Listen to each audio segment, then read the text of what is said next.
It's great to be here. Florida is known for a lot of drinking, Yeah. to say the least. Yeah.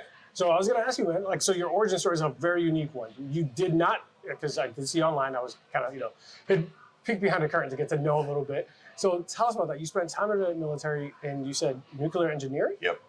Yeah, so I did that for 8 years, and right around the time I'm getting out of the Navy, I was making beer at home.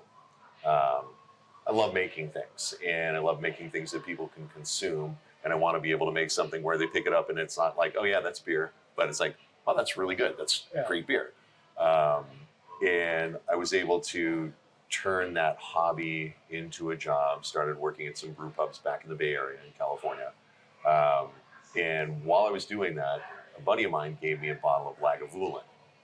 And I tasted that, and it was the first spirit that I had ever tried that was telling me something more than this is a fast way to get a buzz.